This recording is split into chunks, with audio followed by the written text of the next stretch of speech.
Hey there. Hi, it finally happened! What did? The My Little Pony movie. Oh, It finally happened after so long of waiting for this. So yeah, we've been mostly dedicated. We are dedicated fans of the show, watching it through the very first, season when it came out. And yeah, well, I got into the show when the second season was on. I mean, same here, but at the same time, I was like, it was near the end of the. Actually, I think I got around when the Canterlot wedding was just about to happen, so that would be like. Probably before or after. I don't know. Yeah. So yes. Now before we begin, we'll be giving our little bit of. We want to get this over with, so Oh yeah. is so.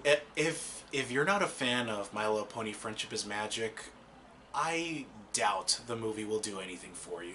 But just in respect, in our position, so in our position, how would we feel about this movie if we weren't fans? I would say putting it out as a decent little animated movie that I'm glad I saw in theaters. If I wasn't a fan, I say like, okay, that was nice. At least I saw it in 2D in a movie. I'd probably view it as just average. I mean, even if I'm not a fan, I notice that it follows like conventional family movie tropes. Yeah, that's pretty much how we would put it out if we were not fans. All right, so we're putting that out. So yeah, if you're not a fan, I mean, here's the thing. In my perspective, if you're looking for a nice little 2D animated movie and you're glad that a 2D animated movie is in theaters again, you'll get enjoyment out of it. You'll get the enjoyment. You'll love the beautiful animation that it gives you. But if you're looking for a 2D animated movie with a very well constructed story, amazing characters that are way more developed than they're supposed to be, kind of like in Disney films. I say you're not gonna find it. It's just your simple adventure movie that you would get out of, and that's kind of how I feel, even as a fan, kind of. But we'll get to that when we get to that. So yeah. So yeah, we're gonna be talking about the movie the rest of the video. Yeah. So if you're not a fan, you can just click the back button and watch Yeah, something else. but like at the same time, if you have seen the movie, but then you're a dedicated fan, then watch it. But if you're a person who hasn't seen the movie yet and you are a fan, I say we're gonna be spoiling so much, so Yeah, I definitely would just say yeah, it's good. Like, it's good. It's not great, but you should definitely go see the movie first. Highly recommend. But yeah, all right. So now where will we begin? We will begin. I mean, I personally enjoyed the film. All right, so I'm gonna get like the basic like thoughts out. I think it's above average. I enjoyed it mainly because I'm a fan of the show, and I got what I think I expected. A fun little adventure. For me, it really all depends, to be fair. Like I said, if I was looking this as a regular audience member, I told you I would find it a decent adventure movie. But knowing how I'm a fan, I love these characters. I really do. Even if they're like on the simplest adventure, like looking for the greatest potato chip in the world, I wouldn't care, to be honest. But like, that's kind of the thing. It's your typical simple by the numbers adventure movie. It's just really nice, really good. I'm glad I saw it. I mean, heck, Yeah, same here. Here's my thing. This is probably for a longest time, because for the longest time when it comes to film to me, I've never been hyped for a movie. The last movie I've ever been hyped for was probably the Avengers movie. But then, even after that, it was just main hype because it was superheroes. I got hype out of this. I don't even know how. Like, the moment I saw the poster, the moment I saw the first teaser trailer, I was just going through the roof like, oh my gosh, when is this movie coming out? Like, maybe it was because I just love 2D animated films and I love them in a dedication that I really wish they were back on screen again. But at the same time, the last 2D animated film I got was this anime film that I saw in a limited theaters, but that's just something. Let me guess. The Wind Rises. Yeah, The Wind Rises and Miss Hokusai. Miss Hokusai. We got yeah, I managed to see that in theaters, but mainly towards that. Those are like foreign region films, but this is like a long time, a Western 2D animated film. The last one was like Winnie the Pooh or something, and so wait, there's the second SpongeBob movie, and yeah. and 2/3 of it was 2D animated. True, but technically we're talking. I think it's because people are talking about mostly all through 2D animated movie. But at the same time, yeah, the SpongeBob animated, yeah, we did see that. It was really good anyway. But Yeah, like I said, we did a vlog. but this is that. like a full 2D animated movie, fully 2D animated, and it takes it to the next level. But at the same time, with its story, it's pretty much as base as you can get. I thought it was good. Even if I was a regular audience, I think it would just be like the most typical adventure. I would be glad I saw it either way. I mean, this has been a pretty bad year for animated movies, Especially with the freaking Emoji Movie. Yeah, but in terms of where And the Smurfs. In terms of where I'd rank it among the ones I liked, it'd be pretty low. I mean, I'll take this over Despicable Me 3 anytime. Oh, people will start hating you. Because people love Despicable Me. No matter what you say. Yeah, but but you know, that's Yeah, not what but the like video's here's the about. thing. How would I rank this movie? I definitely wouldn't rank it towards Disney films at all. I mean, Even though a lot of people enjoy- say that MLP is relatable to 2D animated Disney films, I can't really say. I mean, I liked Cars 3, Lego Batman, and Captain Underpants more than the MLP movie. Oh yeah, that's kind of the thing. Like, it's definitely, but those are like, okay, if I was to compare 2D animated films, it wouldn't be even on Disney's Renaissance. Even the Disney Renaissance movies had better things towards it. I would even kind of rank this with the Iron Giant, but that's like my favorite animated film. And even for this was just good, to be honest to me. I mean, I think I would rank this with simply those films that you just like and like you don't really watch them as much as before, kind of like Wayne's World or Bill and Ted's Excellent Adventure, films that you like, but you don't really see yourself rewatching it like every year. Yeah. I mean, Like- if I was marathoning, Friendship is Magic, I would not exclude the movie. Well, no, and of course, now here's the thing: if I want to see the movie again? I mean, if a person in my family or if any guy is asking me, "Hey, you want to go see the movie?" I haven't seen it yet, and I'd be like, "Okay, I'll go see it. That's fine. I guess I don't have anything else to do, so I guess I can go see it again." But I wouldn't say that I would go see it like I would go again to pay for my own ticket and just rush by myself to go see the movie again, because but still, this type of animation, it should be successful at the box office. I mean, it's number 4 right now. That's not very good. Well, no, I mean, it's just starting. I mean, last year, Kubo and the Two Strings, on its opening weekend, it was at number 4. Yeah, but like, here's the thing: with knowing how it still has a dedicated fan base, so a lot of fans will probably see this movie more than once, even though we'll probably only see it once. I mean, I'll support the movie as best as I can. I mean, I'll buy the toys, I guess, but at the same time, I mean, I've already read the frickin' prequel comics, but we'll get to that when we get to that. We will get to that. Yeah, so, yeah, like I said, I still say, like I said, looking for a basic 2D animated movie and having fun, go see it. Even if you're not a fan, appreciate that this is a 2D animated film in theaters. Appreciated that we could get more of these. Not more of the MLP, but we could get more from Disney. We're dragging this on. Yeah, we should get started. Okay, let's actually get started with the story of the film. Now, I could pretty much just butcher it to 1 minute of this story, but we'll go simple by simple because we actually have a lot of details. So yes, anyone who doesn't want to be spoiled, just stop the video here. Okay, I'll start. So the movie begins with this ponified version of "We Got the Beat," and it pretty much shows off. Was that like an MLP song? Well, no, it wasn't. It was just a song that a lot of people like. We got the beat, we got the beat. Yeah, but they try to add some pony things to it. Like they instead of saying we got the beat, like we got the ponies, we got the ponies, ponies. Like I'm just like, I'm guessing they did not get the rights to the song. I guess I don't know. it's not a public domain song for one thing, but I guess that's the point.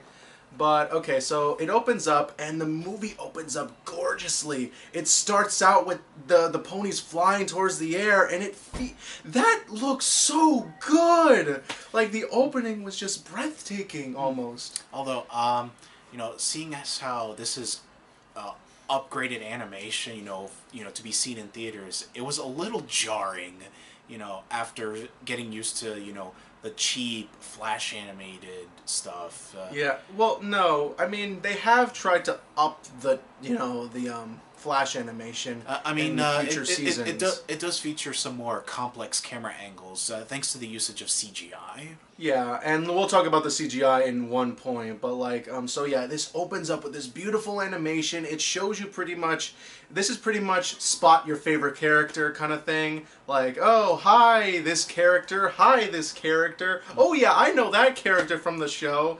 It's kind of like... my sister and I smiled upon the sight of cheese sandwich. Too bad Weird Al wasn't in the movie. Yeah. Well, yeah. I mean, they already had like a lot of celebrities. I'm not sure if they could afford. Yeah, we'll talk about the celebrities, like I said, in a sec. So yeah, it starts out opening, and we start out with your typical day with Twilight Sparkle, trying to discuss things with the princesses. And it pretty much starts out with the most basic of comedy that you can put out in any episode of MLP. But pretty much, she gets rejected because she's no dedicated as the, princess of friendship. And then we get to pretty much spot the main characters of the show. Well, not the entire main characters. For one, this is something to notice. Knowing how I think it's because this is for people who have not seen the show. I mean, this is for a more open, wider audience than the shows itself. I mean, to be honest, it's kind of the thing because for 1 second you do see Starlight, Glimmer, and Trixie on screen, but that's only for 1 second. But it's just weird how she's not with them because she's not even in the entire movie. She does this one scene. To be fair, this movie has enough characters as it is. I mean, 6 is already pushing it. Yeah, but to be honest, that's kind of the thing, because with movies, you can add as much characters as you want. I mean, we have the Marvel movie and that has ton more characters than this. Yeah, but with the Marvel movies, they had their own solo movies to establish them.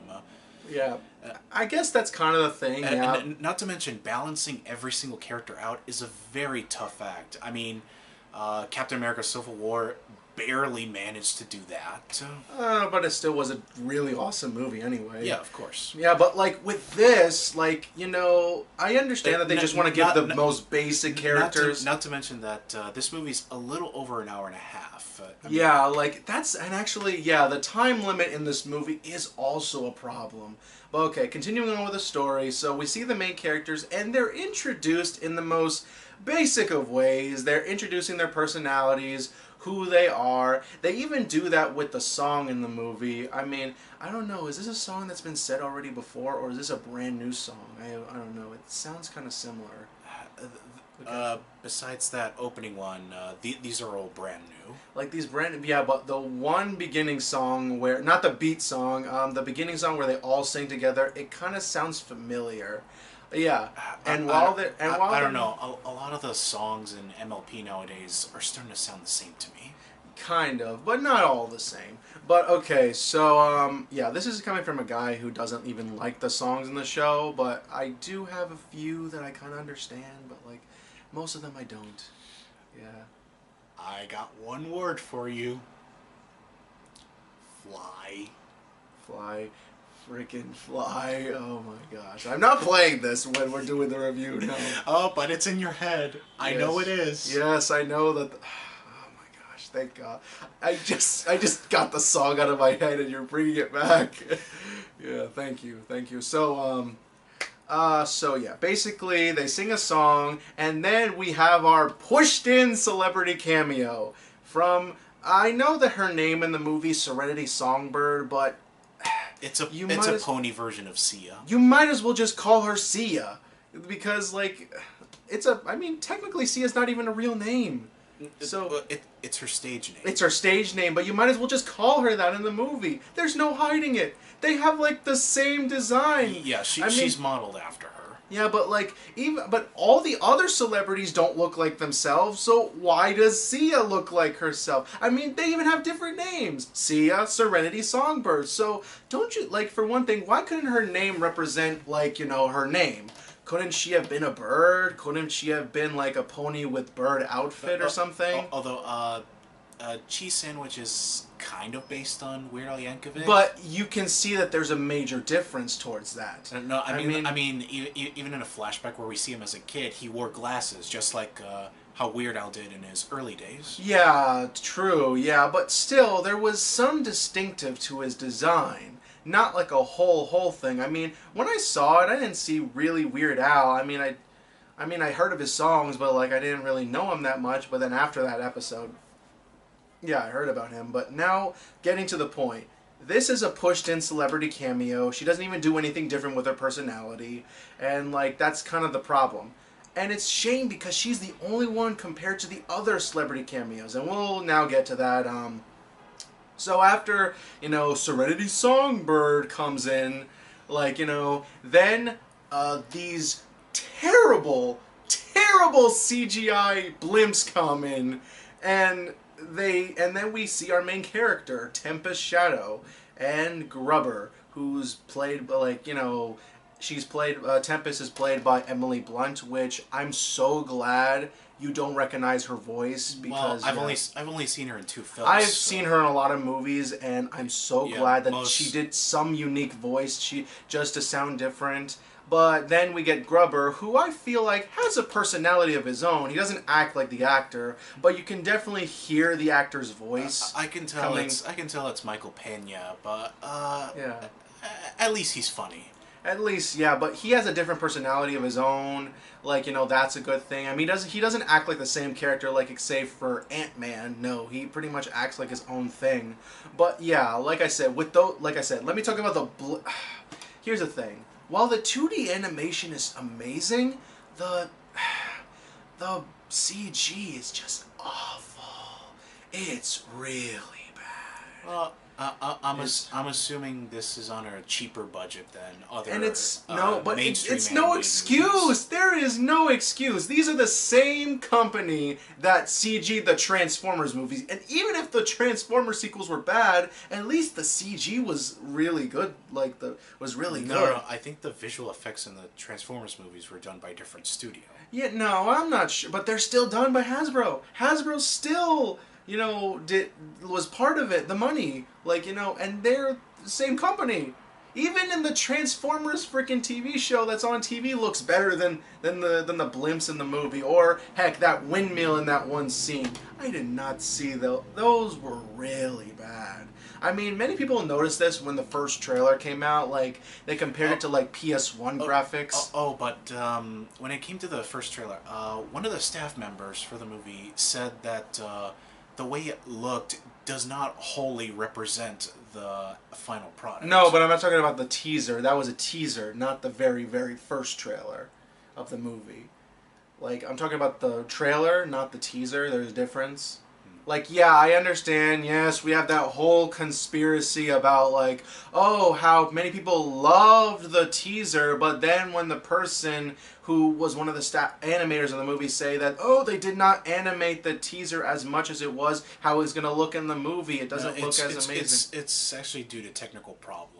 Yeah, but it didn't matter. I still liked the teaser. It's what represents the teaser. Like, it doesn't matter what it looked like. It mattered that, we were getting hooked on this movie. It was a teaser. I understand if she said this for the trailer, but not for the teaser. And like I said, like that blimp, like I said, and those CG effects, they're really bad. Like, I did not believe that they were on that ship. It doesn't even match the 2D animated style. It feels like, I don't know. Like, I think a moment when I was watching, I was just like, I can't remember what the blimp looked like, but I'm guessing they didn't apply cell shading. like I'm guessing that didn't like the moment I saw those blimps, I was just like, huh. Wait, did they just stop the movie just so the projectionist can play Final Fantasy VII? Like, it's like, yeah, I don't know. That's what it looks like. It looks like PS1 graphics almost. Like, yeah, that's kind of what it feels like. But like I said, yeah, the CG sucks, but at least the 2D animation is mostly the focus of the movie. So yeah, so the villain comes in, she says her mighty speech and pretty much captures all three princesses, except for Twilight, who is saved by... I'm not surprised at all. Yeah, like, no. It was obvious she's the main character, but it's just so sad that, like, I feel so bad for Nicole. She must have gotten, like, a few lines in this movie, and that's pretty much her payment of the day. And, like, Cadence, she got, like, one line. No, like, but I'm a little bothered by the fact that the three other princesses got captured so easily. Yeah, and they're supposed to be stronger than Twilight, to be honest. Yeah, and that's the one thing. Technically, who is the strongest princess in the show? Not to mention that this has been done before, like in the season 4 finale. Yeah, but at the same time, think about this for a second, because we don't necessarily know the strengths of the princesses, but knowing how Princess Celestia and Princess Luda pretty much lifts and brings down the moon and the sun, don't you think they would have some kind of enormous strength? I'm not saying godlike strength, but I'm saying like strength that is in like the vein of Goku from Dragon Ball or almost Batman or Superman. You'd assume their power level would be over 9,000. Well, possibly, maybe, but no, come on, they're supposed to be the princesses. Oh yeah, and now mention that there are no guards around in this. I think it's because the animators just got lazy and just like, the guards don't do anything. Well, whatever the case, this will just make Josh Scorcher angry even more. Well, I don't know. It's just because the guards don't really do anything in the show, to be honest. And heck, where's Shining Armor in all this? He's not even in any of this scene. Yeah, my sister was wondering about that as well. Or Flurry Heart, to be honest. Where's she? No, like, remind me, who's Flurry Heart again? She's there. She's Cadence and Shining Armor's baby. Darn it. Sorry. It's just the last couple of seasons of MLB haven't exactly wowed me to a sense.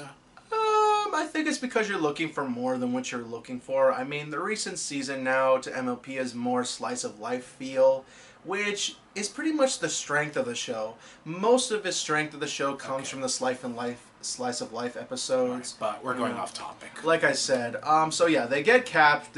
All the princesses get captured. Twilight escapes and somehow escaped not just by Rainbow Dash, but Derpy or Muffins as she's called. Derpy. In my heart, it's always going to be Derpy. Or Muffins, as it's called in the movie. She first of all, I didn't see that at first. I did not notice this until Dr. Wolf's review, where she said, at first, you think it's Rainbow Dash screaming Princess Twilight, but no, it's Derpy. That's Tabitha St. Germain's voice. And then so she flies in and then turns to stone.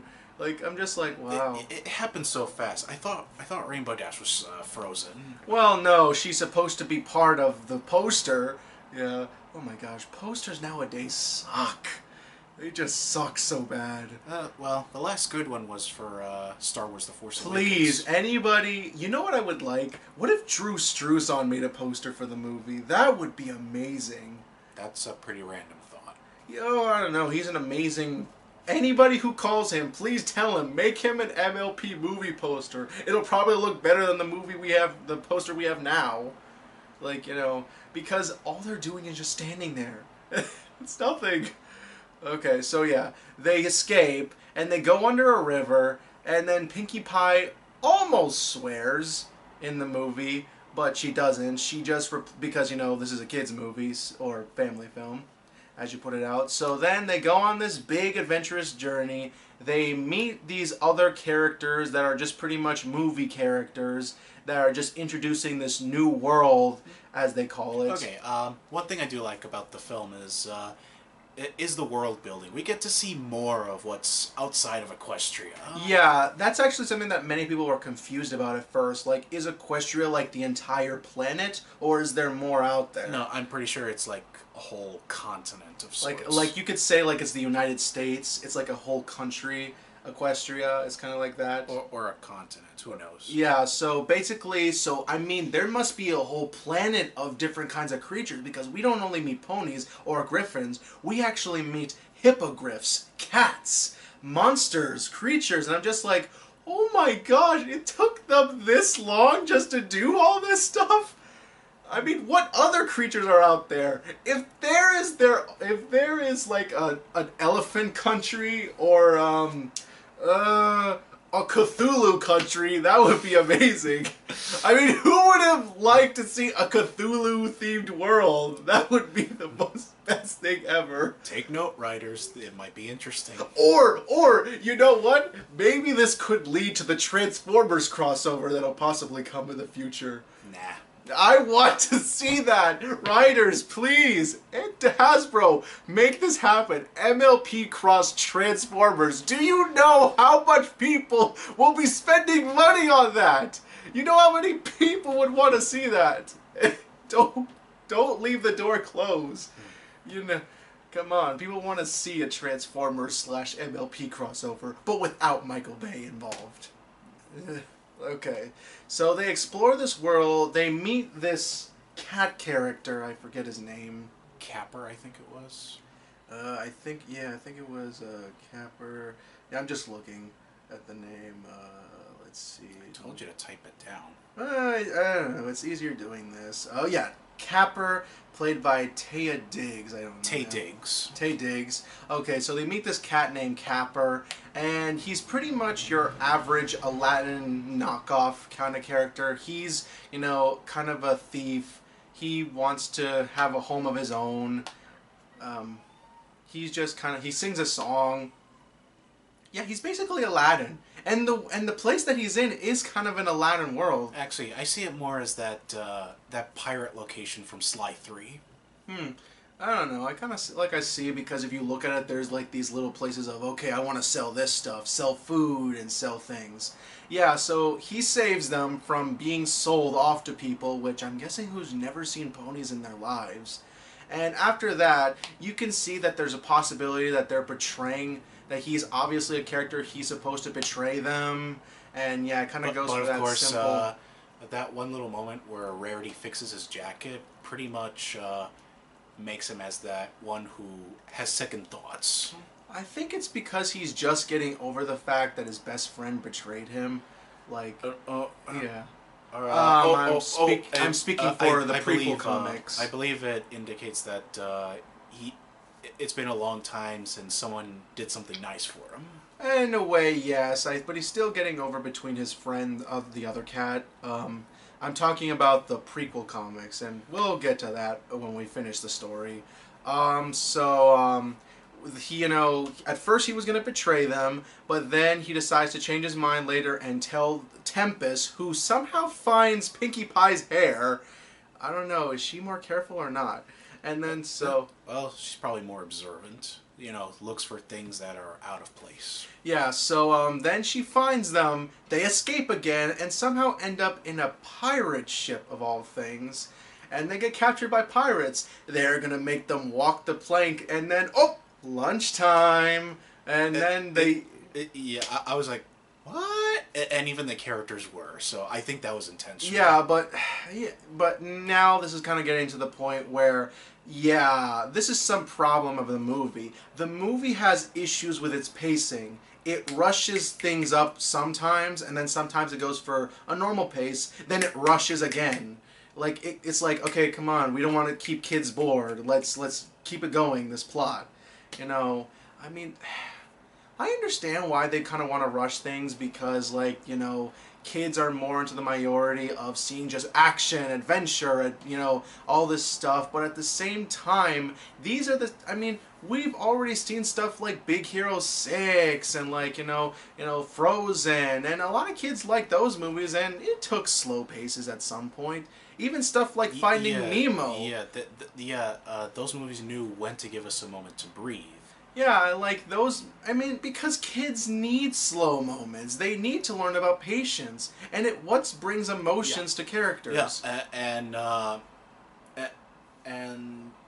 Mad Max Fury Road. You know, after all that, I know this is a weird comparison, but uh, even after all that high octane, over the top action, it knew when to slow down. Yeah, I mean, like it's like I said. I think that's kind of what they were intending to do, but then no, we gotta rush this movie.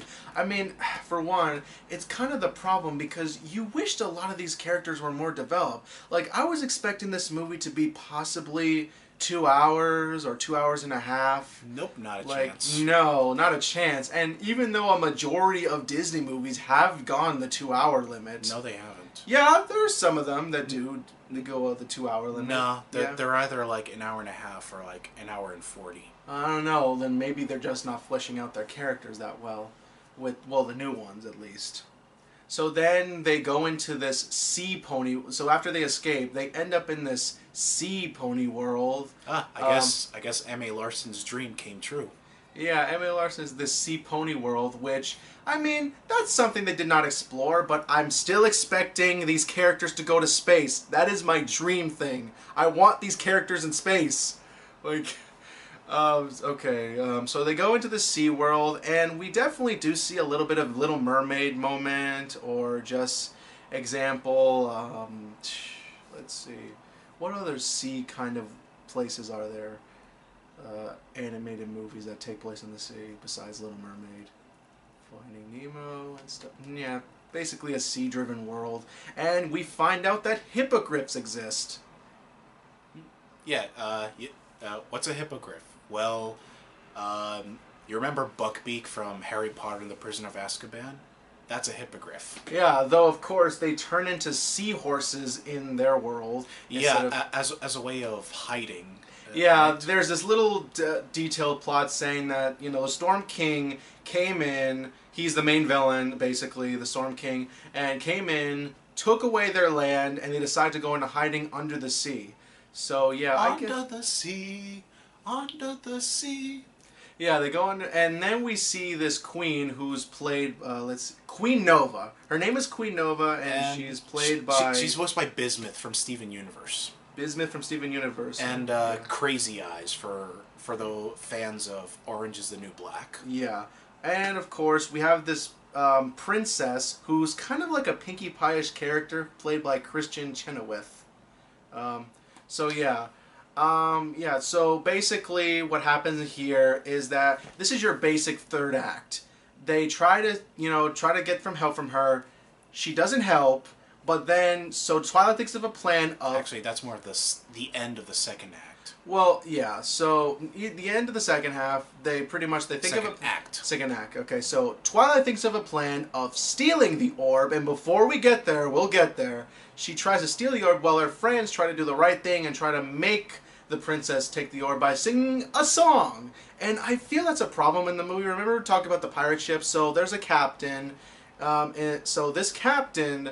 she wants to be her pirate self again, but then Rainbow Dash sings one song, and everything's back to normal.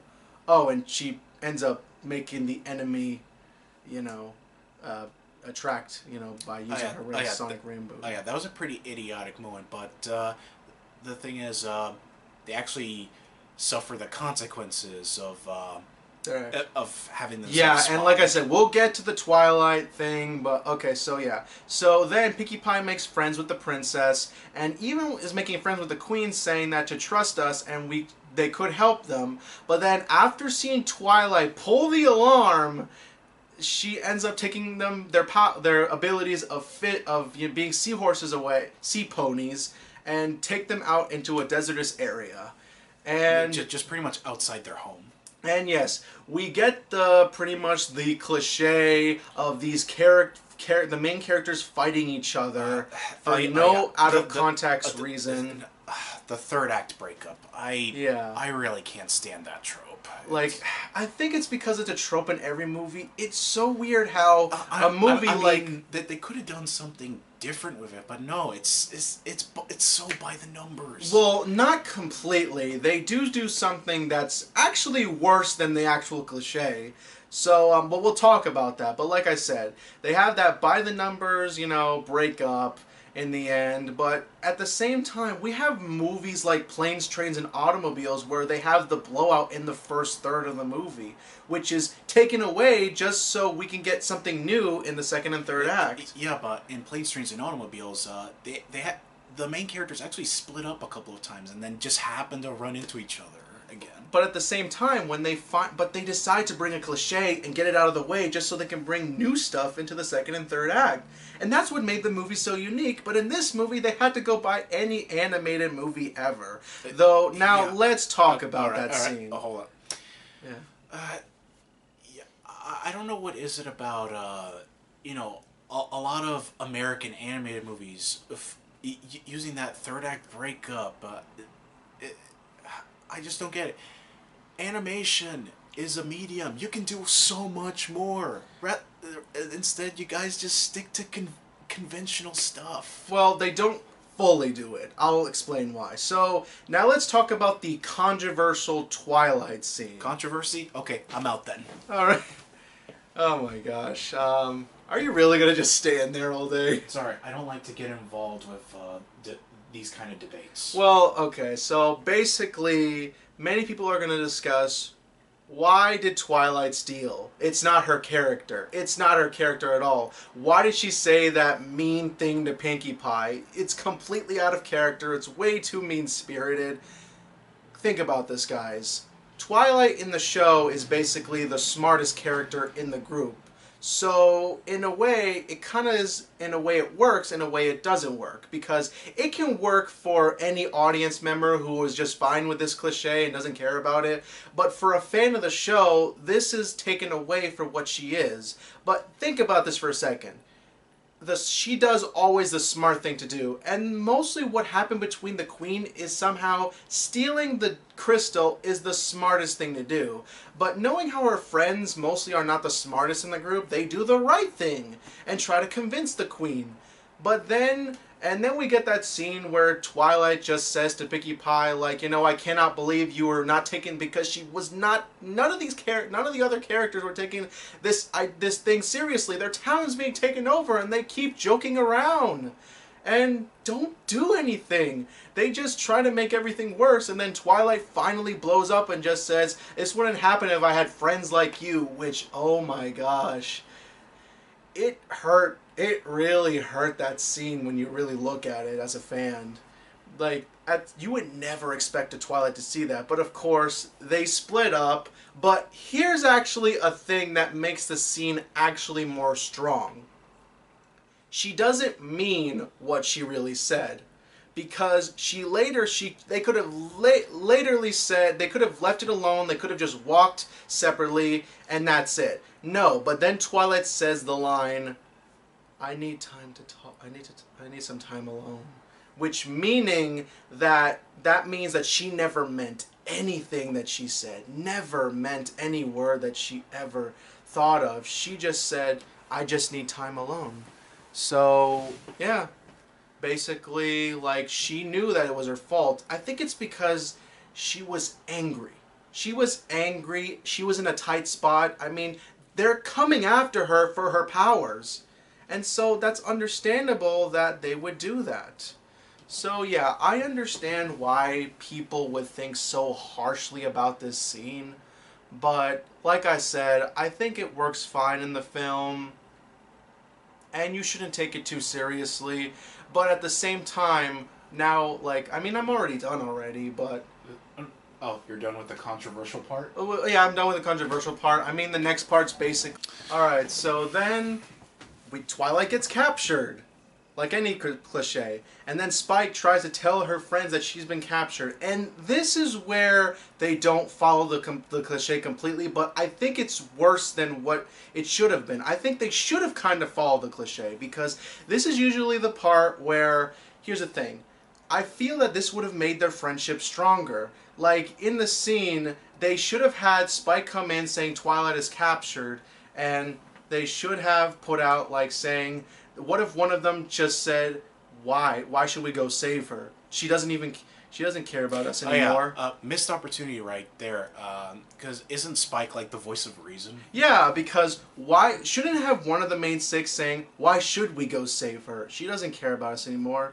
She even says that she doesn't even want to be our friend anymore. So, don't you think there should have been a scene where Spike would have told her, you know that she's in a tight spot and you know she's always be your friend and she'll always be by your side. We've been by our sides for a long time and we should never quit on her. There should have been some scene where Spike should have had this really amazing speech about like to save her or not, and you know they'll always be friends, because that would have made their friendship stronger. That would have made, you know, a really good scene. But no, Spike comes in, they say, "Oh my gosh, we better go save her." Like, and then oh, the cat appears. Oh wait, aren't you dead? Aren't you dead? Isn't the cat dead or something? Or the cat? Oh no, the captain of the pirate ship is alive too, and her crew. Like, wait, we saw the ship explode out of midair. Yeah, like they would actually do it. Like, yeah, like, sugarcoat it, I guess. But we'll get to that again, too. But no, but then, okay, so they go out. So anyways, we have our climax. So then we have our climax. Tempest shows off her backstory, which, in my opinion, it's better to actually see the backstory because they somehow do a much more emotional job than just explaining it. Because basically, her backstory is, I was a little filly, I had friends, then my horn was destroyed by a bear, I tried to do magic again, but then my friends abandoned me, so I decided to be evil. Yes, sounds like a Freudian excuse. I mean, the same way Doofenshmirtz's second dimension counterpart became evil. I lost my choo-choo train. That's why I'm evil. Yeah, it's the kind of thing that Phineas and Ferb across the second dimension made fun of. But here's the thing. At least with Phineas and Ferb, that was meant to be a comedy. This is supposed to be meant to be taken seriously. And they somehow do that? Like, it doesn't... Like, here's the thing. Her backstory in the prequel comic is... They don't really do much with it either. They pretty much introduce her to the Storm King. But like I said, we'll get back to that again. So, yeah, by the end, we get our ultimate climax. They fight off the bad guy. And Twilight and the Storm King have a showdown with each other. Oh yeah, let's talk about the Storm King a bit. The Storm King, he's just... I mean, he's definitely more funny than T-Rex, but at the same time, he's just your generic He's a villain. generic doomsday villain. Generic? No, not even that. At least this one tried to be funny. T-Rex was more generic, to be honest. Like, but at least T-Rex was intimidating. This guy has nothing intimidating about him. They don't even show off his strength or anything, like at all. I mean, I get that the movie was trying to make him off as this threatening but also comical villain. You know, in the same vein as, say, Aku from Samurai Jack. Yeah, but at the same time, it does not work. At least Aku had some point of strength. He showed off his powers and abilities of what he can do. His extra thick strength. Sorry, I had to get it out. Yeah, so, but the Storm King, he has no strength. And guess what? You want to know what his plans is? He just wants power. Oh no, haven't seen that before. T-Rex! How many times have we seen any villain from any animated movie just want power? This is more cliche than the villain who wants to be rich. Like, you know... How many times have we seen a villain just want power? And yeah, I mean, this movie's already full of cliches. Oh, but thank gosh they didn't pull off the portal in the sky cliche in this movie. Oh my gosh, I would have exploded out of anger. Yeah. That's such a cliche that's still going on. I mean, seriously, if they pulled off the portal in the sky, I would have fainted on the floor of just cliche, cliche, cliche. Like... But okay, so they defeat the Storm King in a pretty gruesome scene, to be honest. Oh yeah, he gets turned into a statue. And he falls off the cliff. And shatters to pieces. And they never discuss it again. That is pretty extreme for MLP standards. I understand why this movie's PG now. Oh, come on. Some of the films in the Disney Renaissance got away with more gruesome deaths than that. Oh yeah, like Tarzan being Tarzan hanging the... shooter? No.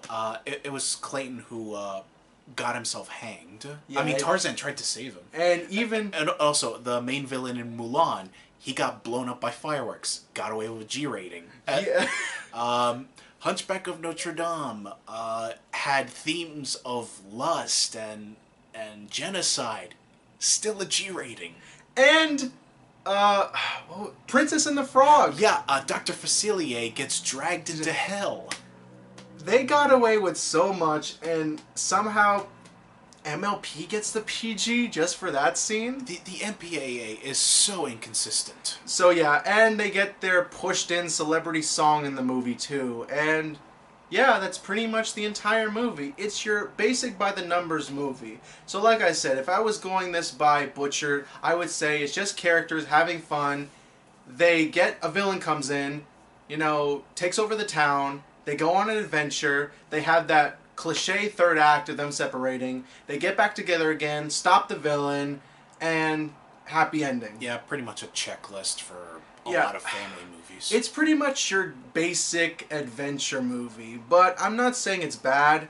But yeah, though, like I said, I think the problem was that some people might get annoyed by these new characters not being fully developed, which now let's talk about it. Before the movie came out, the IDW decided to write down prequel comics to the movie. And so, just so they can get the development out of most of these characters out with. And to be honest, as just a guy who prefers just watching a show or a movie, I feel pretty cheated. Well, the comics don't do that much as well. I mean, Storm King is still the same character as the movie. No, but the cat character. No, but I hear that the prequel comic made him out to be this sort of chess master type of villain. And he breaks the fourth wall like Deadpool or Discord. Oh yeah, Discord gets like one thing in the movie. And all we have is a generic doomsday villain in the movie. Yeah, but then of course, and then also in the comic with the cat actually gets this amazing this really good, that kind of felt like One Piece almost in this backstory about he used to have a friend and then his friend betrayed him and that's the reason why he doesn't trust people. It's this really awesome story. We could have gotten like a brief bit of dialogue explaining his character. And then we get the captain story, which is not much the captain story. I mean, it's just pretty much she's a Captain R from a pirate ship, you know. And then we also get Tempest is very short, which you could argue this is actually, her villain song near the end actually did her backstory just fine. I mean, it's more better. I mean, I felt sorry for her. Here's the thing. The song that she does and the flashback is somehow so well done that if you say it to a person, it would look stupid. It actually is better, you know, shown than told. Yeah, this is why film is a visual medium. Explaining it is no good. Yeah. Shadow's backstory, it's good, but like it's better shown on screen and the song makes it more than what explaining it. Yeah, that's why film is a visual medium. You have to see it for yourself. So yeah, besides the prequel comic pretty much put out, I mean, we understand why she decided to change between the good side again by the end of the movie. They do actually do a little bit of that in the comic because she's technically still nice to people because she's a pony. Ponies are like that. But still, I am just so in a way I'm not disappointed, but they could have done something so new with this movie. And yeah, the behind the scenes with this movie is a little off-putting. For one, this movie was originally written during season 3, and originally it was supposed to take place between season 4 and 5, which is why it kind of feels when Starlight Glimmer and Trixie comes in, you feel like they were just animated in there just at the last minute. So I'm really glad I saw this movie. Yeah, same here. I mean, I love 2D animation, and this film delivered on it. The animation in this movie is so beautiful. They definitely got the tinting right on this animation because when I watched a previous film called Trolls came out, I love DreamWorks Trolls, but like... it was okay. I mean, I liked it, but like the animation was a problem for me because it was so bright and like my eyes were hurting because there was a lot of bright colors and stuff. But then when I saw this movie, I was thinking it was going to be like the same thing. But no, they managed to tint the color where it's not too bland, but it's not too non-colorful either. It's just the right amount of wonderful color. And no, just to make sure, they don't go for the post-credit scenes of this movie. Though we do get a little bit of animation of, epilogue of this. Yeah, I'm really sick of post-credit scenes at this point. I mean, I was thinking that they were going to go for, hey, why are you still here? It's over. Like, go home. Like in Ferris Bueller. Or Deadpool. Yeah, at the same time. What, Deadpool, a parody? Deadpool reference Ferris Bueller. Yeah, but it was kind of like the same thing. I thought they were going to do that, but then I checked my phone the moment we were going to leave. Like, I was just like, oh, no, they're not going to do it. I managed to see the whole film first before I did that. Oh, right. Why didn't you tell me there wasn't a post-credit scene? I sat through the whole credits for nothing. Wait, what? I thought I told you! No, you didn't. Oh my gosh, I am so sorry. Like, well, why didn't you just check your phone to make sure? Like, hey, even Wikipedia leaves out that detail sometimes. I don't know. Well, so no credit scene? No, there was no post-credit scene. Oh, good. Apart from this short animation of Celestia bringing up the sun. Bringing up the sun. Oh, then that's not really nothing to miss. But like I said, also, no, Discord doesn't really make an appearance in this movie besides a balloon scene. But he appeared in the end credits. So you'll be able to see a silhouette. No, oh yeah, I did see that, but like at the same time, it was just like a very short scene that didn't really count. He wasn't like in the movie, that kind of thing. Heck, I'm surprised John Delancey didn't voice him just for a short moment. Oh my gosh. Probably because they didn't bother writing in Discord. I think that's kind of the thing. But before we end here, I want to talk about the Hanazuki short that was done before it. I mean, you know what this reminds me of? This reminds me, I mean, I guess they were trying to do the same thing like any Disney Pixar movie, put a short before it. And to be honest, they're probably wondering, what's the point of this short? But here's the thing, this short is actually connected. Probably just to pad out the runtime. Well, no, at the same time, this short was put out because, you know Dave Polsky. Any fan knows about Dave Polsky in the show. Yeah, he's one of the writers. Dave Polsky, when he left the show, he decided to do his own animated series on YouTube. Yes, they're on YouTube. And you can see it legally, and it's called Hanazuki. And this show, Hanazuki, is really good. It's so deep. You could say it could be the next generation, the next MLP kind of show that dedicated fans could look forward to. This is one where a fan and a non-fan can actually talk about. Here's the thing: the short that they show in the movie is fine, but it's cute and funny. I haven't watched the series. Yeah, but I have. Like, here's the thing: the series is more deep in what they're putting out in the shorts. Yeah, but they're I'm confident that the series is a lot better than what the short film suggests. I actually do like the animation that they did better with that. And also, like I said, they pretty much show you the basic of what the show is, but they kind of put that out in a new point of view. But like I said, it's a really good series. If you really love the short opening